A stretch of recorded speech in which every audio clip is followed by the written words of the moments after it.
Bonjour à vous les Gémeaux, bienvenue pour votre guidance sentimentale pour ce mois d'octobre 2021. On va aller découvrir ensemble les énergies potentielles qui peuvent se présenter à vous sur ce mois à venir. Gardez à l'esprit, comme d'habitude, c'est du général, ça ne peut pas parler à tous les Gémeaux, donc vous ne prenez que si ce message vous éclaire, vous permet d'avancer dans vos réflexions, sur votre chemin, et voilà, par rapport à ce que vous vivez actuellement, bien sûr. N'hésitez pas à aller voir signe ascendant, signe lunaire pour des messages complémentaires. Et puis pour les guidances personnalisées, mon mail c'est lililataro@yahoo.com. Alors on va découvrir pour ce mois-ci avec l'oracle des miroirs, l'améthyste love, l'oracle d'Isawat et le Tanis le normand, les énergies qui se présentent pour vous. Alors j'ai ressorti dans un premier temps la carte qui était sortie dans votre tirage général, qui est en ligne sur YouTube, que vous pouvez aller consulter, que je vous invite à consulter d'ailleurs, parce que vous allez y trouver des messages complémentaires à ce tirage probablement. Et vous aviez eu le 4 de coupe pour vous, les Gémeaux, sur ce mois d'octobre. Alors le 4 de coupe va nous parler d'une énergie, écoutez, un peu insatisfaisante quand même. Vous voyez que cette jeune femme, elle est là, elle est avachie, la tête sur son bras, et puis voilà, on a l'impression que plus rien ne lui plaît, que cette coupe colorée qu'on est en train de lui tendre, elle ne la voit pas. Donc il y a une idée, alors éventuellement pour certains, de penser, de rêver à certaines opportunités, réelles ou imaginaires, certaines opportunités qu'on a pu rater à un moment donné parce que justement on est resté un peu passif, on est resté un peu sclérosé avec ce 4 de coupe, et puis peut-être que pour certains il y a une certaine forme d'insatisfaction, une certaine forme de mécontentement par rapport à ce que l'on vous propose au niveau émotionnel. D'accord? Donc il y a peut-être un petit manque d'enthousiasme, un petit manque de motivation, une petite passivité qui fait que on saisit pas toujours éventuellement les opportunités qui se présentent. Donc il y a une idée de retrouver peut-être une certaine forme d'inspiration dans votre vie sentimentale et relationnelle, de faire preuve un peu d'imagination, de faire preuve un petit peu de d'action, parce que peut-être que ce que vous vivez actuellement ou ce que vous avez vécu ces derniers temps, comme je le disais, il y a une certaine forme d'apathie, quoi. Voilà, ça nous dit plus rien ou ça nous satisfait pas pleinement. On est un peu mécontent et peut-être qu'on est très centré aussi sur soi-même. Il y a peut-être une part d'égocentrisme et il y a pour certains une certaine forme de confusion dans vos émotions, et puis il y a le fait d'accepter cette réalité, que rien ne sera jamais parfait, que rien ne sera peut-être totalement à votre goût.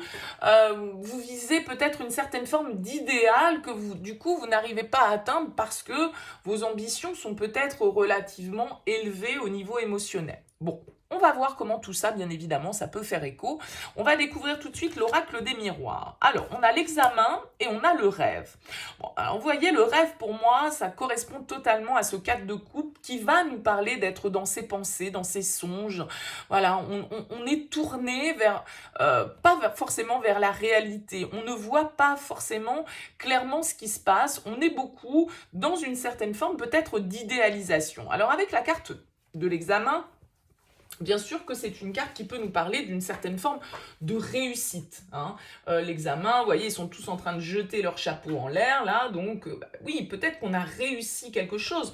Peut-être que d'un certain côté, on souhaite atteindre cet idéal, ce rêve que l'on a en tête, mais que justement la réalité nous rattrape un petit peu et qu'on n'accepte pas le fait de ne pas...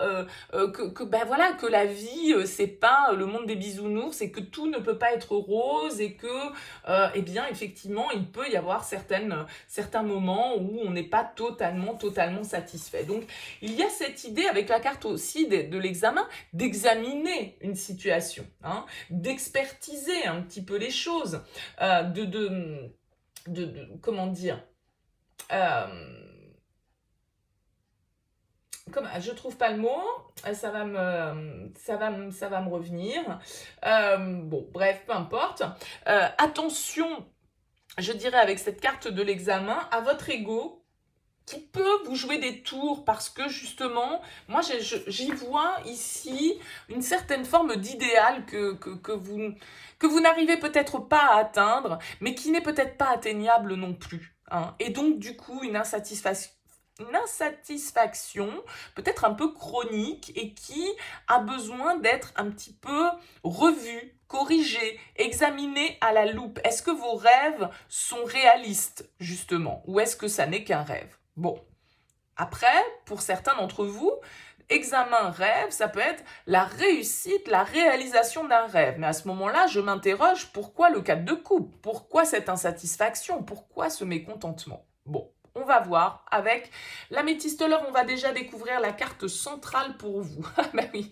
Alors le happy end, bah oui, c'est ça, c'est un peu tout. Ça revient à ce que j'étais en train de dire. Pour moi, cet idéal, le happy end, ils vécurent heureux et eurent beaucoup d'enfants, le storytell, voilà, c'est bon. Il y a quelque chose de l'ordre de l'idéal que vous souhaitez atteindre et que vous n'arrivez peut-être pas totalement à combler là, hein. Alors, on va voir les cartes autour parce que alors, on a la période du printemps, on a la pause, on a les addictions et on a la guérison.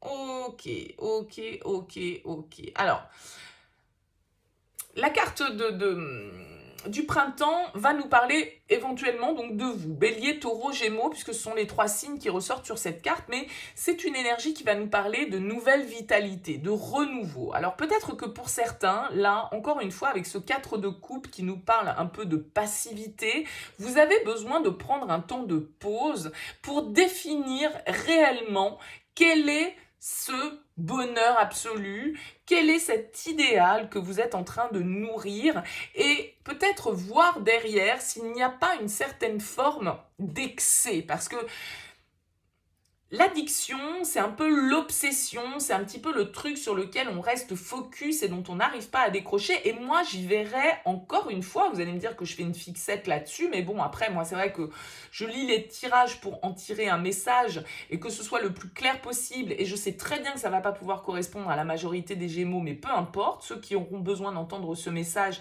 l'entendront. L'addiction, ici, pour moi, vire à l'obsession. Cette obsession de l'idéal, cette obsession que tout soit parfait. Et je pense que vous avez besoin de prendre du recul par rapport à ça. Peut-être qu'il y a une personne nouvelle, là, ici, avec cette carte du printemps, une idée en tout cas de renaissance, de renouveau, peut-être un bélier, taureau, gémeaux comme vous, mais il y a cette notion d'idéalisation, d'obsession par rapport à la perfection que vous avez besoin de réexaminer et dont vous avez peut-être besoin sur laquelle cette notion, en fait, pour moi, vous avez besoin de prendre du recul par rapport à ça, d'équilibrer les choses. C'est-à-dire que oui, bien sûr, dans l'absolu, on rêve tous de la relation idéale, idyllique, le grand amour, l'amour parfait. Bon, non, mais la perfection existe-t-elle? Donc, il y a un équilibre à trouver peut-être entre vos attentes, vos rêves et une certaine forme de réalité à laquelle il faut savoir se confronter pour pouvoir justement sortir d'une attente avec cette addiction qui serait vaine et qui aurait du mal à être comblée. Donc, il y a une idée d'apaiser peut-être certaines attentes, hein, d'apaiser une certaine forme de dépendance au bonheur ou à l'idéal auquel vous pouvez être accroché. D'accord?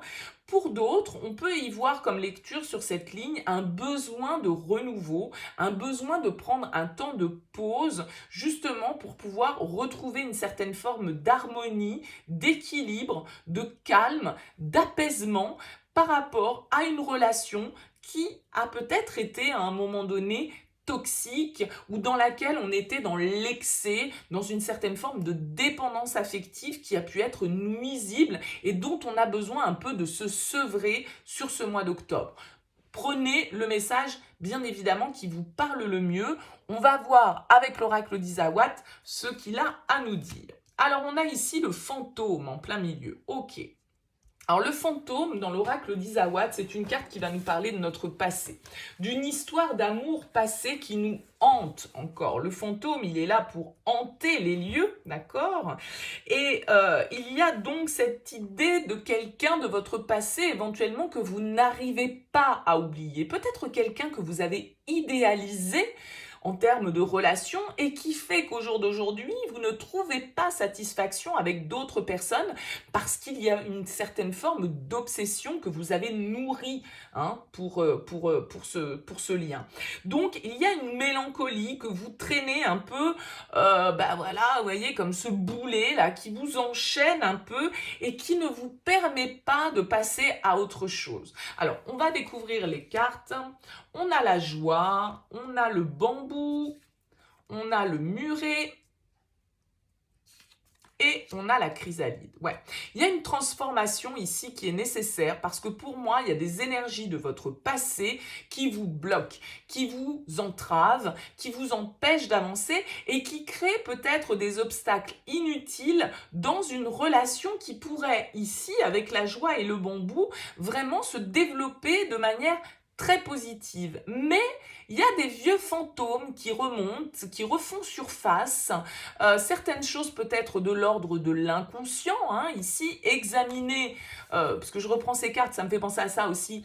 Soyez attentifs à vos rêves, d'accord? Il y a peut-être des messages que vous avez besoin de capter lors de vos rêves. Hein. Donc, des messages que votre inconscient vous envoie. Ici, en tout cas, il y a vraiment cette idée de quelque chose qui peut avancer rapidement avec le bambou à partir du moment où vous acceptez de lâcher le passé. Et pour moi, encore une fois, une certaine forme d'idéalisation que vous avez d'une personne avec qui vous avez été en relation à un moment donné. Vous avez besoin de vous guérir de ça, de prendre le recul nécessaire. La chrysalide, elle va nous indiquer qu'il y a une mutation qui est en cours. Il y a une transformation qui est nécessaire, peut-être intérieur, certains blocages que vous avez par rapport à des histoires du passé, d'accord?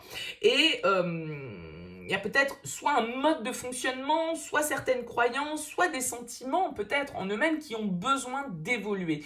Ici, c'est la chrysalide, c'est la chenille qui devient papillon, c'est une carte de transformation. Mais cette transformation, elle est là, mais c'est comme si vous ne la voyez pas, c'est comme si vous ne satisfaisiez pas de ce que l'on vous propose parce que vous idéalisez, pour moi, encore une fois, quelqu'un de votre passé. J'en reviens à ça, je suis désolée, quand je bloque sur un message, j'ai tendance à être un petit peu en boucle. Bon, on va découvrir avec le Tanis le Normand. On a la cigogne, ok. La cigogne, elle va nous parler de renouveau, elle va nous parler de changement, elle va nous parler de messages, de nouvelles, peut-être qui viennent à vous. La cigogne, en tout cas, elle est porteuse de nouveautés, elle est porteuse de nouveaux chemins, de changements, de migration, hein, de naissance, peut-être, mais symbolique, bien sûr. Peut-être concrète pour certains, mais enfin évidemment qu'il y a des Gémeaux qui vont faire des enfants, hein. Là je n'apprendrai rien de bien phénoménal. Donc en tout cas il y a une histoire de mouvement, hein, de donner naissance à quelque chose, de bouger pour pouvoir avancer et créer quelque chose de nouveau. Alors qu'est-ce qu'on a autour? On a la tour, on a le jardin, on a les montagnes et on a le chien. Ok. Moi, je pense ici que pour certains, il y a une certaine forme d'isolement. Hein. La carte de la tour, elle va nous parler de solitude, elle va nous parler de repli sur soi. Peut-être que vous vous êtes replié, hein, par rapport à votre environnement social, à votre environnement amical. Il y a une forme de difficulté qui est là avec les montagnes. On va nous parler d'obstacles, on va nous parler de difficultés. C'est un petit peu comme ce muret. Donc, alors, est-ce que vous êtes addict à certaines choses, à certaines substances, à certains comportements qui sont nocifs pour vous? Est-ce que vous êtes dans la dépendance affective par rapport à certaines énergies du passé dont vous n'arrivez pas à vous détacher? En tout cas, on voit ici qu'il y a une certaine forme de résistance, hein, de difficulté. Je pense que là, il y a un besoin de recul, il y a un besoin de repli pour pouvoir faire de cette épreuve que vous avez pu traverser, eh bien, une possibilité d'évolution. C'est sans doute en lien ici avec le chien, avec peut-être une histoire d'amitié amoureuse, une histoire de fidélité, de loyauté, hein, votre notion d'attachement, d'entraide. Encore une fois, hein, le chien, c'est une carte qui peut nous parler de dépendance. D'accord? Donc là, il y a une difficulté à surmonter pour vous, là, les Gémeaux, sur ce mois d'octobre par rapport à ça. Et c'est sans doute lié à un ex-partenaire. Alors, on va découvrir les dos de deck et je vais recouvrir les cartes centrales de chacun des tirages. Alors, qu'est-ce qu'on a en dos de deck avec l'améthyste Love? On a la période de l'été qui va nous parler éventuellement d'un signe du Cancer, du Lion ou de la Vierge. Peut-être que c'est une histoire que vous avez vécue sur cette période estivale, ici. Hein, ça peut être en lien, en tout cas, avec cette période. Mais l'été va nous parler de réchauffement, de chaleur, de choses qui se réchauffent un petit peu pour vous. Ouais. Vous voyez, sur le happy end, dans la séparation. Donc, voilà, là, quelque chose dont vous n'arrivez peut-être pas totalement à vous remettre. Peut-être quelque chose que vous avez vécu de manière un petit peu avec la foudre, de manière, peut-être un coup de foudre hein, que vous avez vécu avec une personne. Peut-être aussi une rupture un peu inattendue, un peu brutale, justement, qui est venue rompre une relation que vous aviez totalement idéalisée et dont vous avez du mal à décrocher. Bon, la bonne nouvelle, c'est qu'on nous indique ici de la transformation, de l'évolution, de la guérison, de l'équilibre qui revient. Bon, donc voilà, mais charge à vous aussi, bien sûr, hein, de faire le travail sur vous pour pouvoir avancer et vous détacher de ces énergies. Ouais, vous détachez, je dis ça, et je vois que c'est le sécateur qui est en dos de deck. Donc encore une fois, le sécateur, c'est quand on coupe, s'il y a quelque chose qu'on a besoin de couper. Donc c'est un attachement, voilà. Séparation, coupure, sécateur. Bon. Allez, sur le fantôme, qu'est-ce qu'on nous précise? Les pingouins. Ouais, moi je pense que, alors c'est peut-être quelqu'un pour certains d'entre vous avec les pingouins, avec qui vous avez fondé un foyer, avec qui vous avez fondé une famille, etc. Ou avec laquelle ou lequel vous vous projetiez là-dedans. Les pingouins, c'est, vous voyez, ils élèvent à deux ça fait partie des animaux qui sont fidèles et qui restent ensemble jusqu'au bout. Et là, je pense que voilà, vous avez idéalisé une personne et que malheureusement, le retour à la réalité pour certains d'entre vous a piqué, a fait mal. Et donc, il y a vraiment l'idée de se détacher de ça. Et vous voyez, on a la déception hein, qui est en dos de deck. Donc là, pour moi, les Gémeaux, effectivement, il y a une déception, il y a eu une idéalisation d'une personne, pour moi, voilà. Et on déchante un petit peu aujourd'hui. On a le renard, ici, en dos de deck du Tanis le Normand. Alors, le renard, c'est une énergie qui va nous parler de ruse, qui va nous parler de réflexion, qui va nous parler de... vous voyez, ce renard, il est levé là, complètement. Alors peut-être que vous avez fait preuve, parce que le renard, il est rusé, peut-être que vous avez été face à de la manipulation, face à de la trahison, hein, c'est possible aussi. En tout cas, il y a vraiment l'idée avec cette carte de prendre conscience de ses besoins et de les faire passer en priorité. Hein. On va voir un petit peu, du coup, ce qu'on nous donne sur cette cigogne. Ouais. Le livre. Il y a des choses à comprendre, il y a des choses à apprendre, il y a des choses à découvrir par rapport à ça. Hein. Il y a vraiment une idée avec le livre d'apprentissage par rapport au passé, de surmonter ces difficultés, de faire revenir, de refaire jaillir la joie dans votre vie, de la légèreté, voilà, de vous entourer, de sortir d'une certaine forme de solitude, hein, peut-être aussi. Ouais, les accusations, donc on voit ici que, bon voilà, les accusations, on se montre du doigt, on accuse l'autre, on est un petit peu en mode procès, hein, donc peut y avoir eu là ici des conflits et des ruptures pour certains d'entre vous. Je vais pas revenir, je vais pas répéter ce que j'ai déjà évoqué à plusieurs reprises. Bien sûr, à vous de voir les Gémeaux si ça vous correspond, si tout va bien dans votre vie, vous prenez pas la tête, c'est que ce message, il n'était pas pour vous. N'hésitez pas bien sûr à me faire part de vos commentaires, à liker cette vidéo si elle vous a plu, à vous abonner à cette chaîne si ça n'est pas encore fait. En tout cas, je vous souhaite un très bon mois d'octobre et je vous dis à très vite.